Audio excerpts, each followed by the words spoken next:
Is this year's LA Kings team on the verge of being the best Kings team ever? And we have Quinton Byfield news, details on that and more on this edition of Locked On LA Kings.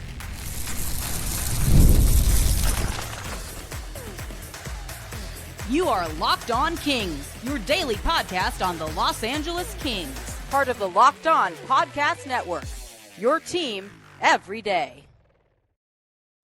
Hey, Kings fans, welcome to Locked On LA Kings, part of the Locked On Podcast Network, your team every day. Thanks for making Locked On LA Kings your first listen every day. We are free and available wherever you get your podcasts and on YouTube and Amazon Fire TV. I'm Eddie Garcia, your host of Locked On LA Kings. I've worked in sports media for the past 30 years, also co-host of Locked On NHL Game Night, a nightly podcast and YouTube show, wrapping up the night in the NHL, and a passionate LA Kings fan for over 30 years. The LA Kings played on back-to-back nights, game 81 of the NHL regular season, the second to last game of the regular season on the road, their final road game of the year.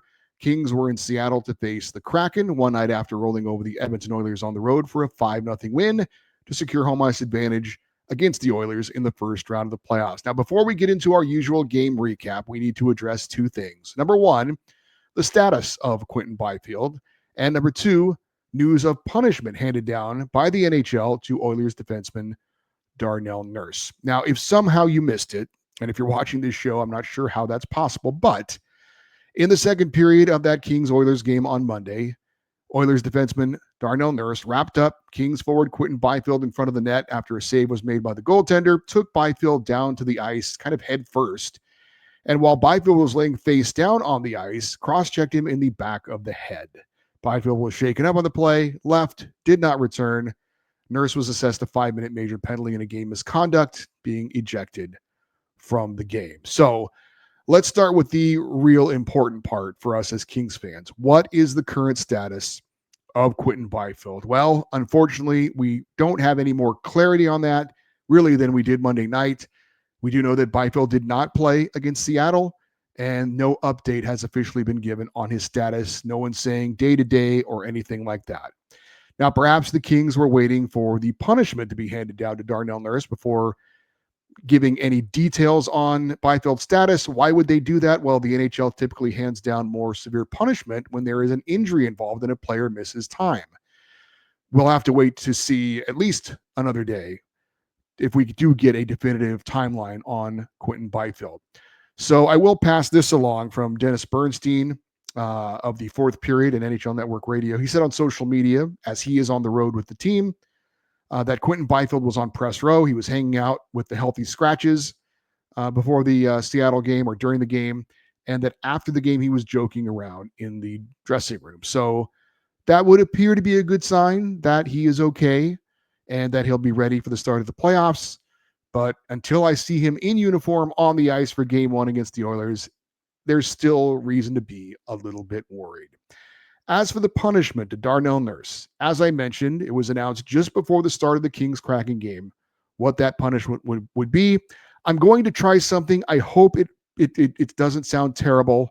And if it does, I take full responsibility for it. But I thought we would listen together from the ruling from the NHL Department of Player Safety on the Darnell Nurse Quinton Byfield incident. I hope the audio is clear enough. This is taken from my phone, from the video from the Department of Player Safety. Monday night in Edmonton, Oilers defenseman Darnell Nurse was assessed a major penalty and a game misconduct for cross-checking Kings forward Quinton Byfield. As the video shows, in the second period of a game that the Oilers are losing 4-0, Byfield and Nurse battle for a loose puck at the Edmonton net front. As the Edmonton goaltender covers the puck, Nurse wraps up Byfield's upper body and takes him to the ice. Then, with Byfield on the ice, and after the play is ended, Nurse pulls back his stick and shoves downward onto Byfield, striking him in the head. This is cross-checking. It is important to note that Nurse is in control throughout the entirety of this sequence and makes the decision to deliver an intentional cross-check that makes head contact on an opponent lying on the ice and is delivered with requisite force for supplemental discipline. And while we agree with the assertion that this cross-check is not delivered with exceptional force, it is only because of that fact that this incident is not met with much more harsh discipline. To summarize, This is cross-checking. Nurse has been suspended 3 times and fined once during his 716-game NHL career. The Department of Player Safety has suspended Darnell Nurse for 1 game. All right, so I hope that audio was clear enough for you all to hear from the words or from the mouth of whoever the voiceover guy is who does the videos for the Department of Player Safety for the NHL. They had video of this. This is online, by the way, if you want to go check this out. It's from the NHL's website, nhl.com, and they're on social media as well. They put this out there. So you hear him explain the whole thing. Sounds pretty much on par with what we all thought was going on. This is the aptly named Department of Player Safety. They care so much about the safety of the player that Darnell Nurse does all the things that they just described, and he gets a 1-game suspension, which is basically nothing. Now you might say, well, it's not nothing. It's 1 game. He's going to miss the final game of the regular season, which is a meaningless game. And so he gets to rest before playing in the playoffs. I mean, what a punishment. Why not just say nothing? I mean, I like how they talked about how forceful the cross-check was to the head. And that's what they called it, by the way, because some people said, oh, it was just a push. It was a little shove. No, the NHL itself called it a cross-check to the head. And clearly that is something that is dangerous. It's unnecessary. But because he didn't do it hard enough, he's only getting a slap on the wrist. So, and as you also heard, if the audio was legible, which I hope it was, or legible, no, if it was understandable, Darnell Nurse is a repeat offender, as they call them. He has been suspended multiple times. This was not his first rodeo. He's done this before. So is he going to be prevented by this punishment from doing this again? Because the NHL Department of Player Safety, it's not just about punishing a dangerous act that causes an injury. It's also supposed to be about trying to prevent players from doing this again. Do you think Darnell Nurse, for 1 second, thinks, man, I really got punished here. I better not ever do this again? No, he's probably laughing his ass off because he gets the rest for a game. Now there is a fine that goes along with this. He misses a game check. Big deal. The guy's a millionaire. He doesn't care. And if the Kings actually end up not having Quinton Byfield for the playoffs, then what Darnell Nurse did is actually of benefit to his team, because he will have taken an important player for the LA Kings out of their lineup. If that happens, I don't know if it will or not. I hope it doesn't, obviously. So this is a joke. Darnell Nurse did something reckless, dangerous, and there was no need for it at all. It's hard not to imagine that he did this for any other reason other than trying to hurt Quinton Byfield, or else why would he do it? So it's a joke. It really is. The punishment is no punishment at all. So he got to do this for free. And I know the Oilers fans, they're saying, oh, it was not that bad, blah, blah, blah. It's a joke, because if this had been Joel Edmondson on Connor McDavid, we know what the response would have been from Oilers fans. So again, it's a dangerous play. It's not a hockey play in any way. Sometimes things happen where a player will do something illegal. It causes an injury, but at least it's a hockey play. You're hitting somebody into the boards, something like that. This was not that. This was a guy laying on his face, defenseless, couldn't even see it coming. So anyway, is it disappointing? Yes. Is it predictable? Unfortunately, yes. If you've paid attention to these things like I have for many, many years following the entire NHL, this is not a surprise. The Department of Player Safety is a joke in the NHL. Now, Jim Hiller was asked about this after the Kings game against Seattle, and he had no comment on it. I'm fine with that. I think some people might say, oh, Jim's got to come out and stick up for Quinton. And if he gets fined, so be it. He needs to have his players back. I think Jim Hiller wants this to basically go away so his players can focus on what the real task is at hand, and that is beating the Oilers in the playoffs. If you want to get revenge on the Oilers and Darnell Nurse, beat their ass in the playoffs and send them home. That's the best way to do it. And that's the job at hand now. And now I think even Quinton Byfield, if he is able to play, and that, he will say that as well. It's time to move on and focus on what is the important thing, and that's the playoffs. So we turn the page on that for now, as long as Quinton Byfield is able to play in the playoffs. All right, let's get to the Kings Kraken game. We'll start our recap of that. You know what? As a matter of fact, let's take a quick break, and we will come back with the recap of the Kings Kraken game. We'll do that next. You're on Locked On LA Kings, your team every day. Looking for a snack that is both delicious and nutritious? Crack into a good source of protein with Wonderful Pistachios. Wonderful Pistachios is one of the highest protein nuts. Each 1 ounce serving has 6 grams of protein, giving you over 10% of your daily value. Plus, they're packed with fiber and better for you unsaturated fats to help you keep feeling fuller longer. It's the perfect grab-and-go snack for busy days, whether you're snacking at your desk or on a road trip or just need a quick protein boost. And if you love to crack open every shell for that satisfying crunch, the in-shell options are a classic favorite. Wonderful Pistachios is a complete protein, providing all 9 essential amino acids. Whether you're running between meetings, dropping off the kids, Wonderful Pistachios is a snack that works as hard as you do. Get snacking and get cracking with the snack that packs a protein punch. Visit wonderfulpistachios.com to learn more. All right, let's get to our game recap. It was the second to last game of the regular season for the LA Kings. They had a record of 47, 24, and 9 coming into the game against Seattle, 16, 19, and 5 on the road. I mentioned home ice is secured, so by all accounts, this is a meaningless game. Because of that fact, the Kings rested several players, Anze Kopitar, Drew Doughty, Mikey Anderson, all given the night off. Quinton Byfield obviously out of the lineup as well, as was defenseman Joel Edmondson missing his 6th straight game with an upper body injury, and Kings forward Tanner Jeannot missing his 11th straight game with a lower body injury. Edmondson expected to be back at the playoffs. Jeannot, probably not. As for the lineup and roster for the Kings, by the way, the Kings did make a roster move on Tuesday, calling up defenseman Caleb Jones from the AHL. So the Kings lineup looked very different.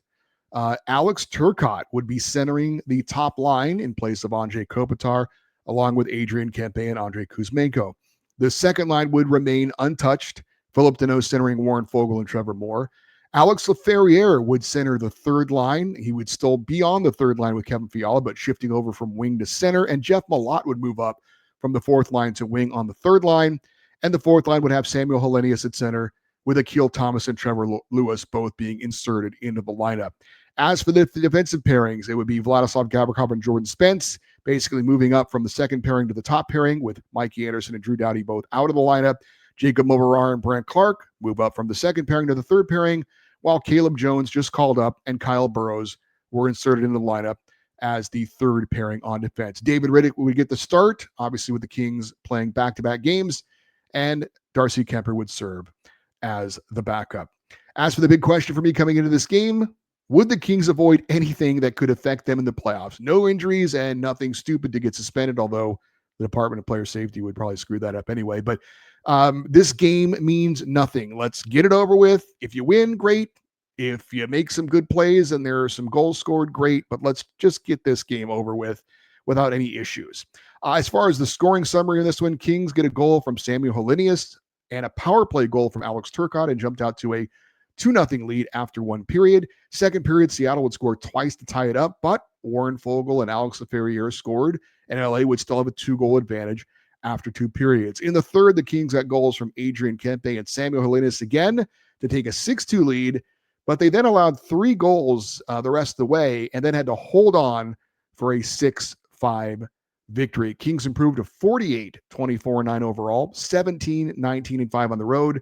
The Kings' 48 wins has them tied with the 2015-16 LA Kings for the most wins in franchise history in a season, and the 105 points on the season has the Kings tied with the 1974-75 Kings for most points in franchise history. If the Kings can win their final game, they will be the all-time winningest team in a single season in franchise history. If they can get at least a point, they will set a new record for points in a season by any Kings team in franchise history. Obviously, quite an accomplishment for this year's team.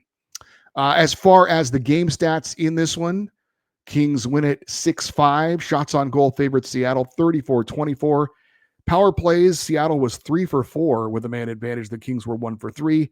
Faceoffs favored LA 31-28. Hits favored the Kings 28-12. Block shots narrowly favored LA 19-18. What was not so good for the Kings from a team standpoint? Second straight game, the Kings did not capitalize on some prolonged power play chances. In the Oilers game, they had a 5-on-3 and a 5-minute major they didn't score on. In this game, they had a 4-minute power play that they didn't score on. And more careless penalties for the Kings. They cannot take these stupid stick fouls. I'm looking at you, Philip Deneau. The Kings have to be much more disciplined when they play against the Oilers. If they have to take a penalty, it has to be a penalty there was a reason you took it. You're preventing a scoring chance or something like that. It can't be just, my stick was in the wrong place at the wrong time and I tripped a guy. That they need to make sure they clean that up. I'm sure they will, but as far as what was good for the Kings from a team standpoint, despite a mixed up lineup, they won and they scored 6 goals and nobody got hurt. As far as the coach's quote in this one, Jim Hiller was asked about the Kings tying the record for most wins and points in the season. And he said this, quote, "We should all be proud of that. That's good to hear. Yeah, that's good. I mean, that's obviously not the ultimate, but the players, the fans, the whole franchise, top to bottom, should be proud of that. It's not an easy thing to do. When was the last time? 74, 75? Well, that tells you how easy that is." End quote. As far as our stat of the night, Kings are now 41, 0-2 on the season when scoring 3 or more goals in a game. And the big takeaway from this game, again, nice to win, nice to get out of it without any issues, nice to get some guys some rest, nice for some players to get some glory like a Samuel Hellenius, and nice to tie some franchise records. Let's talk about some of the individual performances, though, in the win over Seattle. David Riddick, obviously, when you allow 5 goals, that doesn't look like a great night. I actually thought he played a lot better than that would indicate. He had some quality saves. There was a penalty shot called he made a save on. There was an amazing toe save he made to start the third period. And a lot of the goals that he allowed, 3 power play goals, and then there was a goal in the final seconds, the goalie was pulled. So these were not just typical 5-on-5 goals that were allowed. So I actually don't think this performance was that bad. Not that it really matters. In the end, David Riddick allowed 5 goals on 35 shots, but he gets the win and improves to 16, 13-2 on the season. Samuel Hellenius scored the Kings' first and 6th goals of the game. His first career 2-goal game, came into the game with 2 goals on the season. First goal was a nice shot pass from Vladislav Gavrikov as Hellenius went to the net, right off his stick, deflection, textbook. Second goal he scored was he started it. He had a good hit on a forecheck that created a turnover and got possession of the Kings.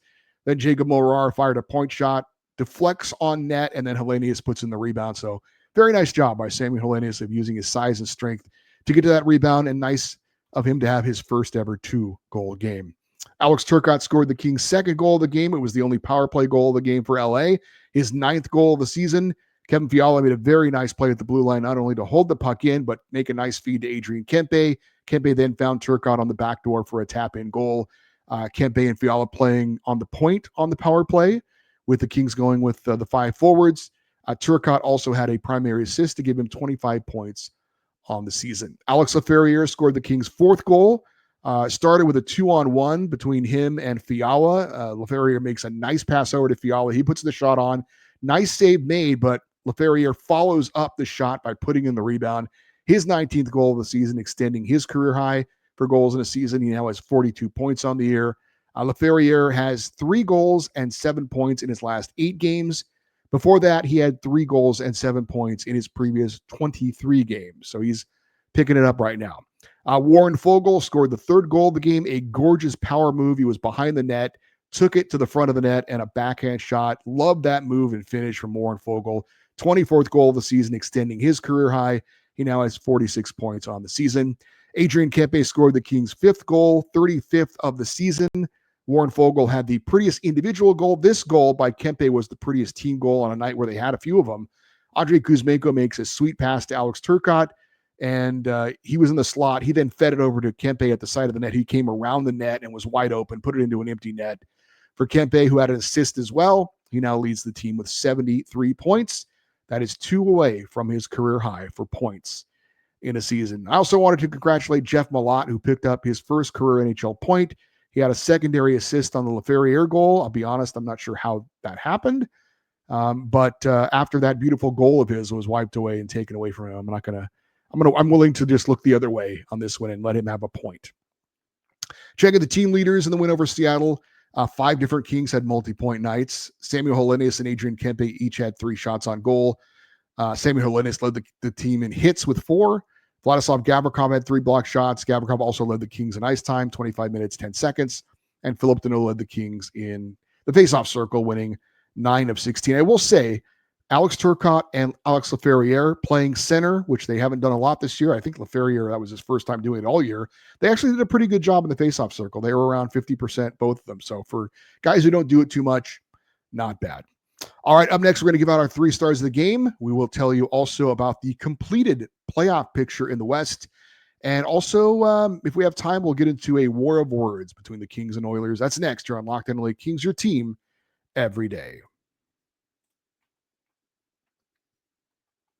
Scaling your business requires the right expertise at the right time. With Upwork, you can find specialized freelancers in marketing, development, design, and more. Experts ready to help you take your business to the next level. Upwork gives businesses flexibility by connecting them with top freelance talents across multiple industries, including IT, AI, web development, and marketing. Whether you need extra hands for a project or a long-term partner, Upwork makes hiring simple and affordable. If you need help with a marketing campaign, Upwork can connect you with a freelance expert who will deliver incredible results. Posting a job is free and simple, and within a day, you'll have multiple qualified candidates to choose from. Instead of hiring full-time, Upwork helps you find affordable top-tier freelancers to scale your business efficiently. Visit Upwork.com right now and post your job for free. That's Upwork, UPWORK.com, Upwork.com, to connect with top talent and grow your business today. Let's get to our 3 stars of the game. My number 3 star, as selected by me, is Adrian Kempe with a goal and an assist. Alex Turcotte playing some center, picking up a goal and assist as well, is my number 2 star. And the number 1 star of the game, Samuel Helenius, with his first 2-goal career game. We had a bit of a war of words going on between the Kings and Oilers that made the rounds. We told you on our previous show about Philip Deneau's quote, where he was doing an in-between periods interview with Patrick O'Neill from FanDuel Sports Network. And after the Byfield Nurse incident, Deneau said, quote, "Their B team is trying to hurt us," end quote. Now, when asked about those comments, veteran forward for the Oilers, Corey Perry, said this, quote, "What the F, excuse my language, but what do you want us to do? Did he not see what has happened over the past couple of weeks? What does he want us to do? We're not out there to hurt anyone. Let's move on," end quote. So to clear up a few things, what Corey Perry is talking about is that their goalie, Stuart Skinner, was run into not long ago. It resulted in him getting hurt and missing a few games, and fans and media questioned the Oilers' lack of a response to their goalie being run into and hurt. So that's what Perry's talking about, because apparently he thinks Darnell Nurse was just protecting his goalie, which is ridiculous because there was no contact to speak of between Quinton Byfield and Stuart Skinner. Byfield did kind of stick his stick in there, but it's a routine thing that you see all the time. And even if Darnell Nurse was sticking up for his goalie, wrap him up and take Byfield down, I guess I could get that, but cross-checking him in the back of the head for that, I mean, that's ridiculous. It makes no sense. It's good to stoke the fires, I guess, of the rivalry. But in response to Corey Perry's question, what do you want us to do? The answer is, we don't want you to cross-check a defensive player in the back of the head. That's what we want you to do. Don't do that. That's it. So I did want to pass it along that the Western Conference playoffs are now set. And thanks to the Blues and the Wild both winning on Tuesday, they have clinched the final 2 wildcard spots in the West, eliminating the Calgary Flames. So your playoff matchups again in the West are set. It will be the Winnipeg Jets, the top seed in the West, taking on the St. Louis Blues. The Dallas Stars will face the Colorado Avalanche in the 2-3 matchup in the Central. The Golden Knights, the winners of the Pacific Division, will take on the Minnesota Wild in the first round. And of course, the LA Kings will face the Edmonton Oilers for the fourth straight year in the playoffs. The winner of that series will face the winner of Vegas and Minnesota. So again, the playoffs in the Western Conference are now set. Now, there's no official word yet on when the Kings will play their 2 home playoff games coming up. Game 1 and 2, of course, are going to be at Crypto.com Arena because the Kings have home ice advantage. It appears that game 1 will be Sunday and game 2 will be Wednesday. Now, the NHL has said any team playing on Thursday will not have their first playoff game on a Saturday. So if that holds true, the Kings play the Flames in their final game on Thursday, so they will not have a game in the playoffs on Saturday. So that means it'll be on Sunday. Now, ideally, I think the Kings would play game 2 2 days later on Tuesday. However, apparently the Lakers playoff game has already been scheduled for that Tuesday. So because of that, it looks like game 2 for the Kings would be on Wednesday. Now, I know that the LA Kings ownership also owns Crypto.com Arena. So you may be wondering, why don't the Kings get preferential treatment? I think it's that the NBA playoff schedule came out before the NHL did, and the NHL has not officially announced it yet. So because of that, it was just scheduled before the Kings. I don't think it's the Lakers getting preferential treatment because they're the Lakers. I just think that the playoff schedule came out before in the NBA than it did the NHL. So that's unfortunately why the dates were booked before the Kings were. So again, we'll let you know when it's official, but it looks like, again, the Kings' first playoff game at home will be Sunday and the second game will be Wednesday. We think that's a very educated guess as far as that goes. So make your tentative plans, write it in pencil on your calendar. Kings Oilers Sunday and Wednesday. All right, for you everydayers, those of you listen to watch Locked On Kings every day, coming up on our next show, we will have some sort of a special feature, maybe a special interview. I'm still kind of sorting things out. Maybe even a Kings Oilers crossover show with the host of Locked On Oilers. We shall see. If you'd like to send an email, because this Friday we will have our Friday fan feedback show on the eve of the Kings back in the Stanley Cup playoffs. The email address is lockedoneddie@gmail.com, EDDIE. You're always welcome to post your thoughts on each show if you're watching on YouTube in the comments section. And we'd love you to stay connected with the show on social media, X, Twitter, Instagram. And TikTok. We are at Locked On LA Kings. I'm still figuring out TikTok. I'm Eddie Garcia. Thank you for listening and watching this episode of Locked On LA Kings, part of the Locked On Podcast Network, your team every day. Have a great rest of your day. We'll talk to you on our next show. And as always, go Kings, go.